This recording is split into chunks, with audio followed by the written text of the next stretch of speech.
السلام علیکم ورحمۃ اللہ وبرکاتہ۔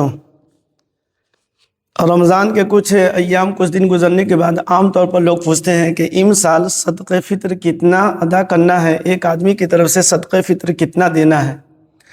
ویسے تو مدرسے والے اعلان دے ہی دیتے ہیں، مسجدوں میں اعلان ہو ہی جاتا ہے،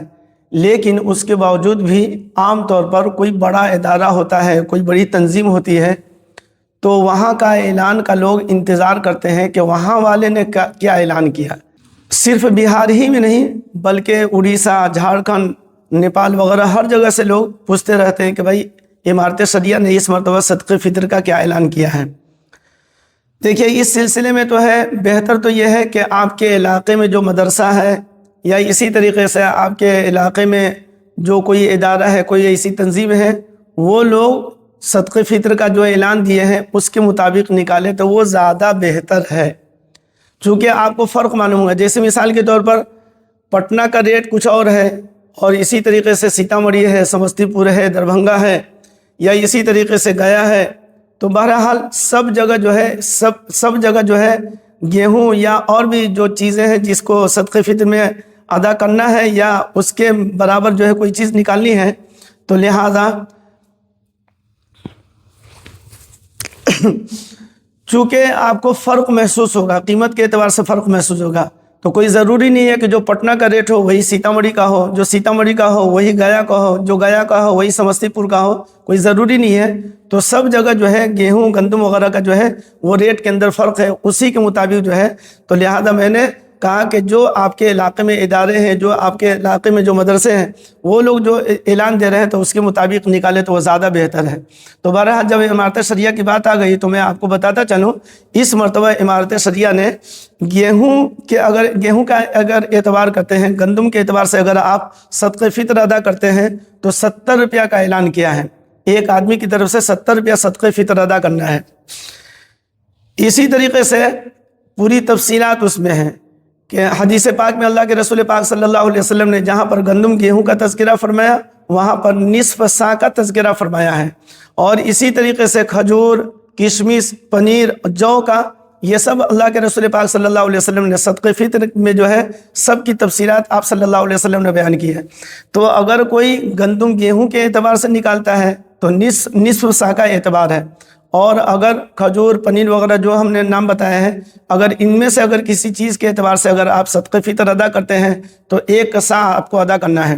اچھا، یہ سا کیا ہوتا ہے آپ اس کو بھی سن لیجئے۔ دیکھیے بہت ساری ایسی چیزیں ہیں جو ہمارے یہاں وزن کر کے تول کر کے وہ چیز ہمارے ہاں بیچی خریدی جاتی ہے۔ اسی طریقے سے بعض چیزیں ایسی ہیں جو گنتی کر کے سینکڑا کے حساب سے، درجن کے حساب سے کچھ چیزیں جو ہے بیچی خریدی جاتی ہے، اور کچھ چیزیں ایسی ہیں جو ناپ کر کے، کوئی ڈبہ ہے، کوئی پیمانہ ہے، اس سے ناپ کر اس کے برابر یا اس کے آدھا کر کے بیچا اور خریدا جاتا ہے۔ تو اللہ کے رسول پاک صلی اللہ علیہ وسلم کے زمانے میں، آپ صلی اللہ علیہ وسلم کے دور میں، صلی اللہ علیہ وسلم کے زمانے میں یہ سب چیزیں جو ہے ناپ کر کے یہ چیز لوگ خرید و فروخت کرتے تھے۔ تو بہرحال جو آپ صلی اللہ علیہ وسلم کے زمانے میں، جو آپ صلی اللہ علیہ وسلم کے دور میں جو ڈبہ تھا، پیمانہ تھا، اس کی جو ہے وزن بتاتے ہیں 1 کلو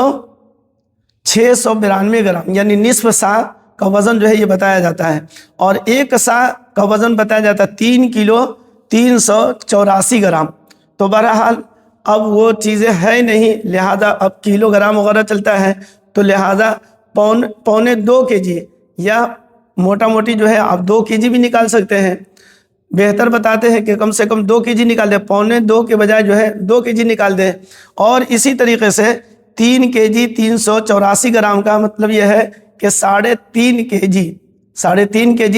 تو اگر آپ کھجور کے اعتبار سے نکالتے ہیں، کشمش کے اعتبار سے نکالتے ہیں، پنیر کے اعتبار سے نکالتے ہیں، تو سب کی قیمت الگ الگ بتائی گئی، چونکہ ریٹ جب سب کی الگ الگ ہے اس حساب سے جو ہے متوسط اور درمیانہ جو ہے قیمت کا اعتبار کر کے اعلان دیا گیا ہے 2035 روپیہ۔ اگر کھجور کے اعتبار سے اگر آپ صدقہ فطر ادا کرتے ہیں تو 2035 روپیہ ایک آدمی کی طرف سے دینا ہے۔ کشمش کے اگر کے اعتبار سے نکالتے ہیں تو 1692 روپیہ۔ پنیر کے اگر حساب سے اگر آپ صدقہ فطر ادا کرتے ہیں تو 1354 روپیہ، اور جو کے اعتبار سے اگر آپ صدقہ فطر ادا کرتے ہیں تو 255 روپیہ۔ تو بہرحال اللہ تبارک و تعالیٰ نے سب کو یکساں نہیں بنایا ہے، کچھ مالدار بھی ہے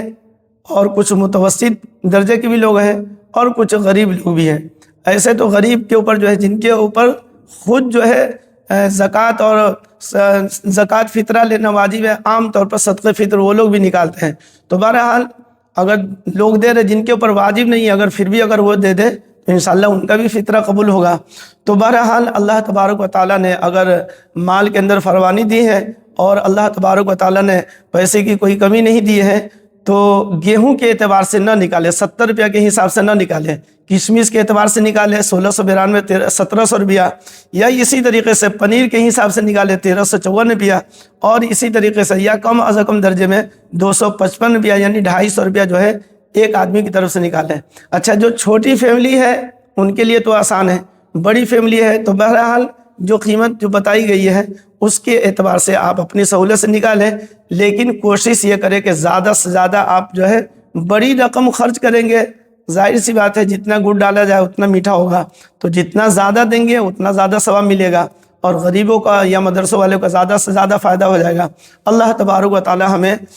اس عمل کو یعنی صدقہ فطر کا جو عمل ہے صحیح سے اخلاص کے ساتھ جو ہے اللہ تبارک و تعالی اس پر بھی عمل کرنے کی اللہ توفیق عطا فرمائے۔ ورنہ آج ہر عمل کے اندر جو ہے ریا نمود دکھلاوا ہو گیا ہے۔ جی، لوگ دیں گے اس کو چرچا کریں گے، اس کو بیان کریں گے، ہم نے یہ دیا، ہم نے وہ دیا۔ تو بہرحال اللہ تبارک و تعالیٰ کے کوئی عمل ہو، خواہ وہ نماز ہو، خواہ وہ روزہ ہو، خواہ وہ صدقہ ہو، خواہ وہ خیرات ہو، خواہ وہ حج ہو یا عمرہ ہو، کوئی بھی عمل آپ کرتے ہیں اگر ریا دکھلاوا، اگر نام و نمود شہرت ہو تو اللہ تبارک و تعالیٰ اس کی کوئی قدر، اللہ کے نزدیک اس کی کوئی قدر و قیمت نہیں ہے، اس پر کچھ نہیں ملے گا۔ تو دنیا میں بھی گئے اور آخرت میں بھی گئے۔ اللہ تبارک و تعالی ہمیں ہر عمل کو اخلاص کے ساتھ اللہ کو راضی خوش کرنے کے لیے اللہ تبارک و تعالی عمل کرنے کے لیے توفیق عطا فرمائے۔